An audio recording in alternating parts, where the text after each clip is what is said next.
welcome to this week's edition of the Pete Mezzetti Show. I'm Pete Mezzetti. My guest this evening is Ray Andrewsen, who is the Executive Director of the Quinnipiac Chamber of Commerce. Hello, my friend. It's good to be back. How are you? Very well. What's going on? And again, congratulations on your 500 thank you. programs you've done here. That's remarkable to be able you. to say that you've done that. You know, hundreds and hundreds, and if you really count it out, sometimes thousands of interviews. Absolutely, absolutely. And for those that don't know yet, yes, we're celebrating the 500th. But my show this week, for the first interview, Ray interviewed me. So stay tuned to see that. I think it came out very nice. So Ray, what's new with the Chamber of Commerce? Well, it's interesting. The Quinnipiac Chamber of Commerce is busy. We've had a good year. We're affiliated with the Greater New Haven Chamber of Commerce. Yeah. So our membership is about 425 members that we have in the Wallingford, North Haven area. We serve those two towns. Those are our core towns, North Haven and Wallingford. Sure. But because of our affiliation with the Greater New Haven Chamber, we have sort of a 15-town pack a punch, if you will, because we share our resources together and support each other's events. So it's been a busy year. Good. I've had this role now for a little over a year in the Greater New Haven Chamber of Commerce and the membership services and working through COVID, which has been a real challenge. I think anybody would admit starting a job just about when COVID hits is a real challenge, but somehow we persevered. We made it through the rain, and we have a great year coming up. What's going on coming up? Well, what do we got? We've got more coming up with events. I'd like to sort of backpedal if I could, Pete, Yeah, go. And just talk about what we've done, because Wallingford, the town of Wallingford, the founding date is 1670, and what had happened, speaking of COVID, was to have a big celebration coming up, and that was all set for the year 2020. Yeah. And 2020, in hindsight, we couldn't do it. It didn't happen. Because of COVID. So it got kicked off one year, and then we still had COVID. And then this year, with brightening numbers, things getting better, the celebration went ahead. And we were involved with a parade, which was spectacular through historic downtown Wallingford. Okay. About 2,000 people were attending along the parade route. The marchers, it was extraordinary, hundreds and hundreds and hundreds of marchers that day. We had our own event, which was our annual meeting and business awards ceremony out at Gaylord Specialty Healthcare. Okay. And that night we had about 250 people who showed up. Extraordinary night, honoring the outgoing EDC chief, Tim Ryan, who's done a great job as economic development coordinator and specialist for the town of Wallingford, and 7 other area businesses and individuals who really did a great job. But also, we did a lot of eating and drinking and having fun and music, and it was a party that night. All right. And then the Gala Ball this past Saturday, and the event organizers did a terrific job for the community of Wallingford.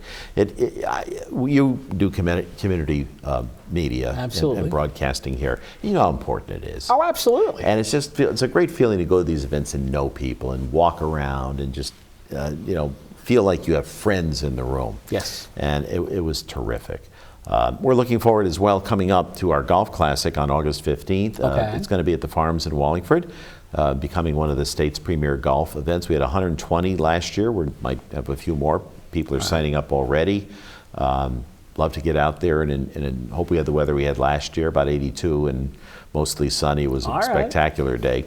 And then coming up on September 22nd, we'll be at the Best Western Hotel in North Haven. That is our business showcase and expo. And we're going to be celebrating North Haven, North Haven's business heritage and history. The North Haven Historical Society is back open again on Broadway. Okay. The lights are on Broadway again. That is the name of North Haven has a Broadway as other communities do. There you go. And North Haven's Historical Society is in refurbished quarters. And they have extraordinary things that they've had from the town history, artifacts, brick making.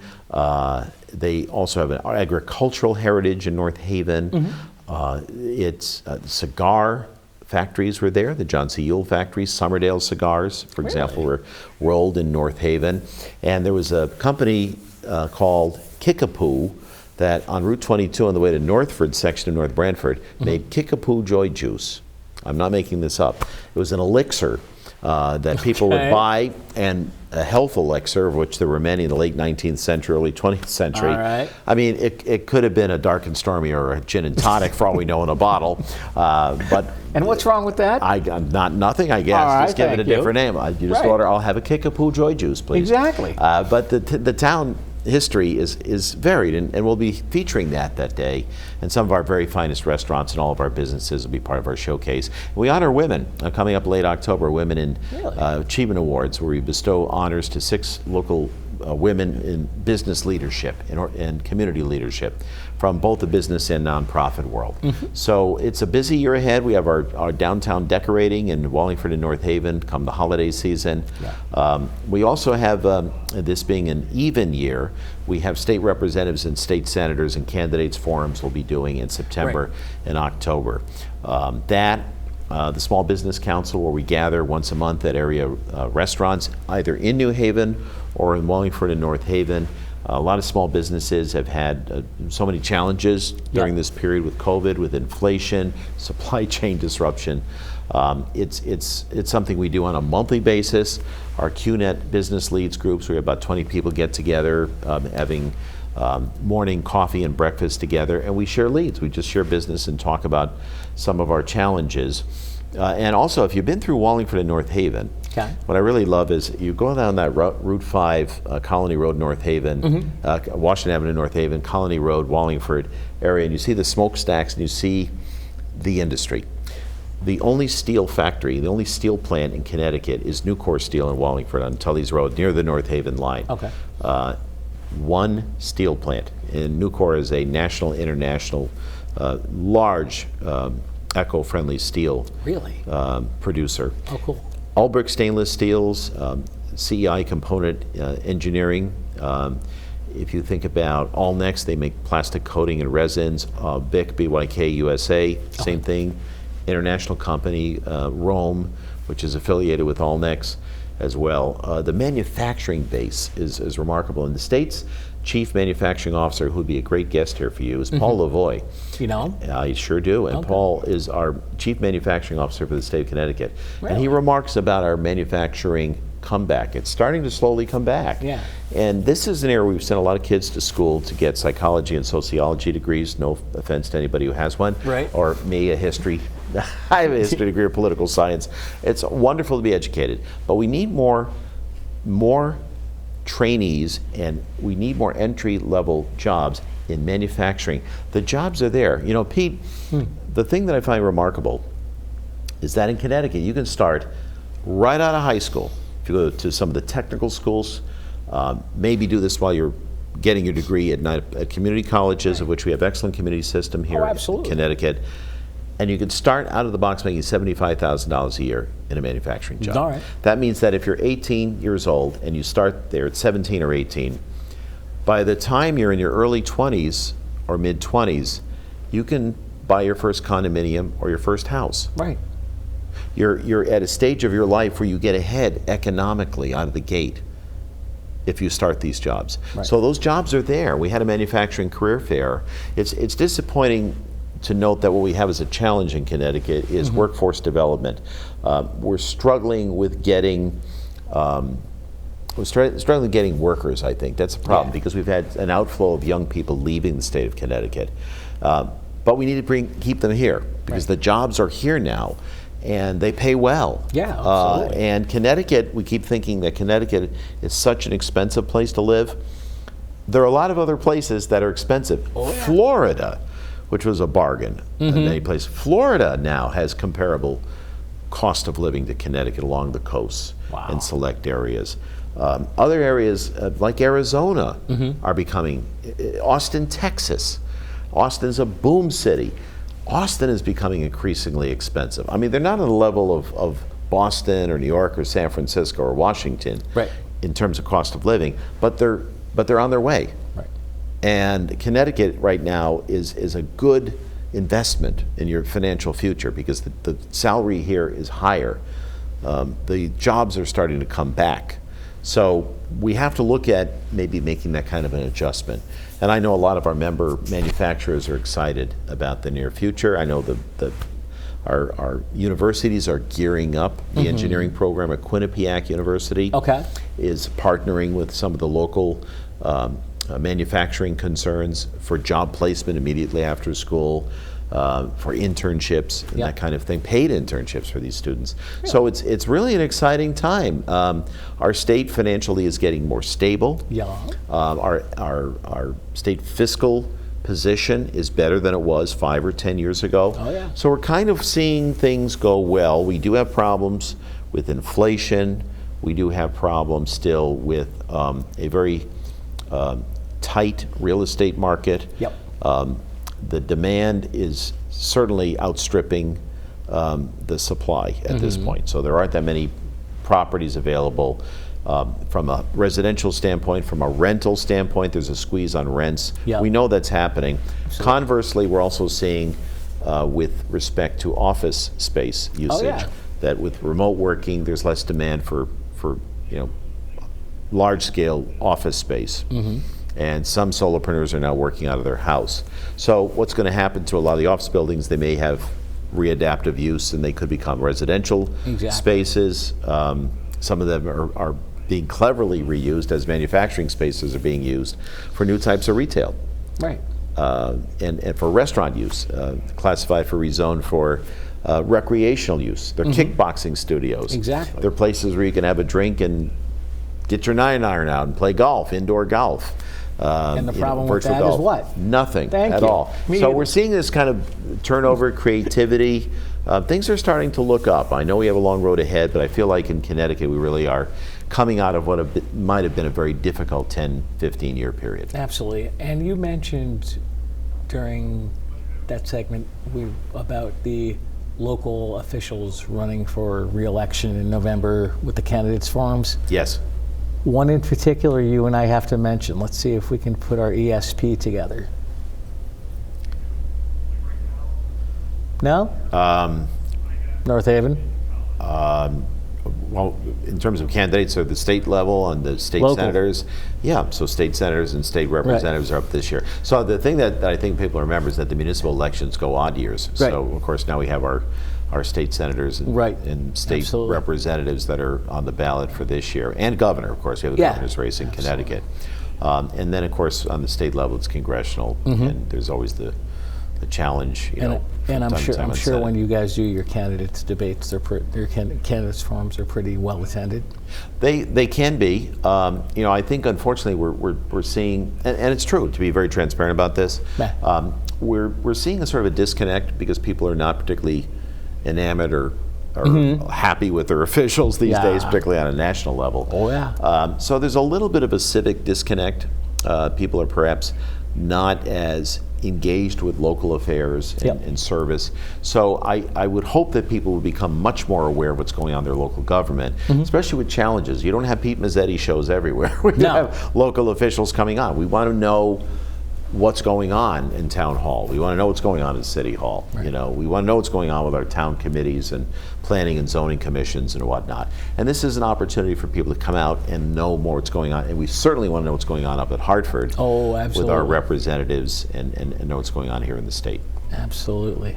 And you want to know what's going on in the city of North Haven, because that involves our buddy Mike Frida, who's our first selectman. That's right. Yeah. And it's interesting, Mike had a long career in business. Yes. And I think that suited him very well to do what he's doing now. And he also is a longtime lover of sports. He played baseball. I mean, here's a man who's probably not going to get drafted. I think he's probably given up that dream, play Major League Baseball, but he loves sports. And he takes that kind of 162 game mentality into his job. As a baseball fan, he looks at things from the long road perspective. What's good for the town in terms of its fiscal stability and development and growth. And it's been a joy to work with the local officials. Also, Wallingford Mayor Bill Dickinson has been in office now. His first time he was elected was 1983. Oh wow! So he's second longest serving municipal head of state as mayor of Wallingford. Second in the state, the longest serving is Bob Chatfield, who's first selectman in Prospect.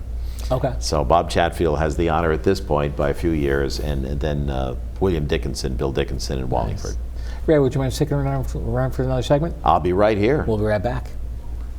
You matter. You matter. You matter. And your words matter too. Your words matter. What you say in the hallways at school or in the student section at a game matters. Words can be hurtful. Words can be offensive. Words can leave scars. Words can also inspire. Support and uplift. You and your words. Are they both important? As a matter of fact, yes. Community TV, your neighborhood TV. Publicly funded and a reliable partner for cable companies nationwide, it provides transparent coverage of local and state government, education, and public programming. A digital town green that can be watched anywhere, anytime, and on any device. Watch us on today's high-tech distribution methods.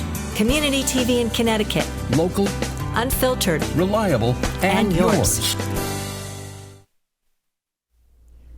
Welcome back to this week's edition of the Pete Mezzetti Show. I'm Pete Mezzetti, sitting here with Ray Andrewsen from the Quinnipiac Chamber of Commerce. Ray, welcome back. It's good to be here. Thanks, bud. Hey, Ray, so let's talk about exactly what the Chamber of Commerce does.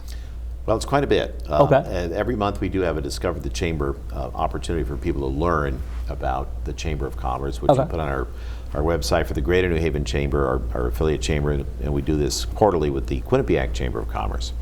Chambers do a lot. One of our primary missions is to be the connecting glue within the business community. Right. So we organize events, and I've talked about many of the events we do throughout the year on this program. Yes. So far this morning. And we convene. So it's a place where people get to meet, to know each other. We centralize categories of business. If you have an insurance agency, if you have a restaurant, if you're a retailer, if you're a solopreneur, you do information technology, IT, servicing, a whole host and myriad of categories of business, because business is diverse. Right. And we try to connect people who have needs through leads groups, our councils. We're also economic development advocates. Okay. So we do have an economic development coordinator, Ann Benowitz, who is housed in the Greater New Haven Chamber, our affiliate chamber, but also works with our chamber to help make those lasting connections, so that we hear things. We're sort of like the ears to the ground. Gotcha. We get the intel, if you will, what's going on with what's going on at that parcel of land, what business is coming into the area, what business might be thinking of expanding or moving. So we get a lot of information that comes to us. So as a result of that, we are able, with economic development, to work with developers, to work with large-scale employers, to understand the municipal officials with South Central Regional Council of Government, SCROG, for example, Connecticut Conference of Municipalities. We work with Connecticut Business and Industry Association. So as a chamber, we kind of partner with these statewide and regional organizations to coordinate efforts. You know, we also work on behalf of employers to get qualified employees. And we mentioned workforce development, Workforce Alliance, the Connecticut Job Centers, for example. We want to make sure that we have trained, adjusted, well-educated, and very spot-on, excellent workers, so that industries want to be here because we have the workforce. Absolutely. So we advocate and we create these environments where we have job fairs, career fairs, and we listen very carefully to what the employers want. Right. That's very important.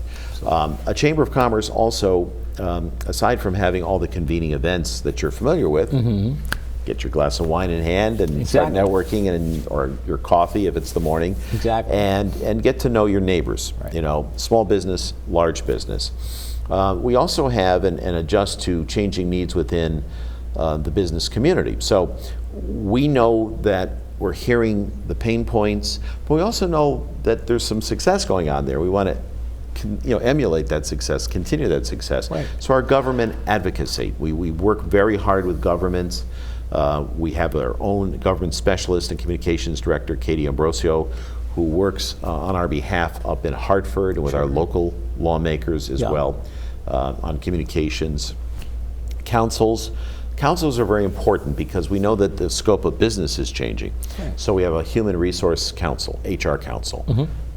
it's a lot more complex to work in a company, especially if you've had to navigate COVID, figure out who's going to wear a mask, who's safe, who's going to remote learn, who gets a laptop, who doesn't get a laptop, who gets a cell phone, doesn't get a cell phone, best practices within the workforce, what kind of health care coverage, what kind of benefits, 401k plans. HR is complicated. We need an HR council for people to convene and share ideas and be educated. Absolutely. We have a small business council, which I mentioned. Small businesses have a lot of challenges, especially the smaller they are and the fewer resources they have. So we convene with monthly talks, guests as well there. In terms of one of our major efforts, and it's really starting to really gain a lot of traction, so our Diversity, Equity, and Inclusion Council. Our Diversity and Inclusion Council today is really sort of bringing the glue together. So we no longer have a siloed business community, where people who were in historically underrepresented communities didn't really have great access to banking relationships, insurance relationships, making their business more vulnerable. Their markets were smaller. They didn't really have a lot of support from the wider community. So that's different now. So a Chamber of Commerce that reflects the local community on a whole area, BIPOC businesses, and you think of not just people of color who own these businesses, but women. We have our Women in Networking Council. We want to make sure that women have an opportunity to share their challenges in workforce or in business leadership, and that we acknowledge those needs. So the Chamber advocates and has programming to that effect. And certainly in terms of working with organizations like Spanish Community of Wallingford, SCOW. And there are new members with us again this year, and we're very grateful that they're back. But we also now are doing bilingual marketing and messaging. We've worked with RJ Media, the Record Journal newspaper in Meriden, and their weeklies, because they have the Latino Reporting Project. And if we see in terms of who's in this community, who's immigrating to this area, working in Nucor plant, if they're working in Allnex, if they're working at the Ulbrich steel plants, and other places around our area, that we can partner with SCOW so that we provide the right assistance, programming, being able to work with green cards, immigration issues, but also to make sure that those families are finding housing, that they know the community particularly well, that this is home. And they thrive. And I'm a son of an immigrant. My family didn't even speak English when they came here either. So from Norway back in the 1920s. And I understand what it's like to start here. And it takes time to get your traction to become prosperous and fulfill the American dream. And that's part of what the Chamber of Commerce does. We also have a nonprofit council, works with New Haven, our affiliate chamber. A lot of nonprofit organizations, and you've had many, many representatives in this chair that you've interviewed in your many years doing this program. Nonprofit organizations have a voice within the chamber. I do podcasts, so every other week we have 26 podcasts a year, so those podcasts are interviews just like I did in radio. I do that now only through podcasts by interviewing various businesses and various organization heads and chiefs, and talk about what they do, giving them, as you do, a platform for our community. So chambers also like to, again, just have coffee. Just hang there, have a glass of wine. Just hang out. And we want to hear what you have to tell us. Absolutely. We want to hear about your business and organization. And the investment in a Chamber of Commerce is an investment in your business or nonprofit group. Absolutely. Now, how many members? We have about 425 right now. Wow. And that's fluctuating. That sometimes goes down a little bit, goes up a little bit. We're on an upswing right now. I think the COVID place we're in right now, where things are a little brighter, a little easier than they were a year or two ago, is helping the reestablishment of membership. So that's been very special. I can say you guys are probably glad things are getting back to normal, because like you, I don't like doing Zoom meetings. Zoom meetings are no fun anymore. Well, I think, like all technology, it has its place. Some things make your life better. Some things it's not a clean slate. Some things are better. Some things are not so good. Yeah. You know, having a mobile phone device. Right. When you think about bag phones, those big clunky Oh, phones yeah. we used to plug into our car. So all of a sudden, you didn't have to stop at a parking lot, get out your quarter, and call the office from the payphone. Exactly. And as you did in the 1980s, you evolved into having your bag phone so you can call with your Right. phone plugged into the cigarette or cigar lighter in your dashboard. You could pick up this phone and call people. Exactly. Well, that of course evolved into flip phones, and then that evolved into smartphones, and then evolved into phones that with all the apps where you have all this information Exactly. in your hand, and you can you can watch this program, you can do television, you can do absolutely. everything on that phone. Yeah. That's great news. It now follows you everywhere. Right. So your work is following you everywhere. That's And we okay. have to learn now how to use the technology, just like we had to learn how to use email at one point, how to use the internet at one point. We also had, in previous eras, how to use television, Right. radio. You know, we've evolved now with different technologies in this digital age. We're now learning as a chamber not only just how to use social media, we've even had discussions about how to use TikTok. How does the chamber use TikTok? I don't know right. yet. We haven't figured out yet. It's All right, the right yeah, target or market. I haven't figured out TikTok yet either, But so we're good. we're talking about it because we good. want to make sure that we're integrating people who are already accessing that kind of media. So the chamber is active. It's contemporary. It's learning how to be present in this day and age. And it's evolving as business must evolve and change to survive so much of the Chamber of Commerce. We've got about a couple seconds left before we say goodnight. People want more information on the chamber. Where are they going? They're going to quincham.com, QUINNCHAM.com, the Quinnipiac Chamber of Commerce based in Wallingford. And Ray Andrewsen, you can contact me, email me. I'm on that website, and as well as our phone number as well. Look forward to your call. Ray Andrewsen from the Quinnipiac Chamber of Commerce. Thanks so much for some time. Hopefully we'll see you again soon. Always good to be here, Pete. Thank you. Thanks, Ray. On behalf of Ray Andrewsen, I'm Pete Mezzetti. Thanks, good night. We'll see you next time.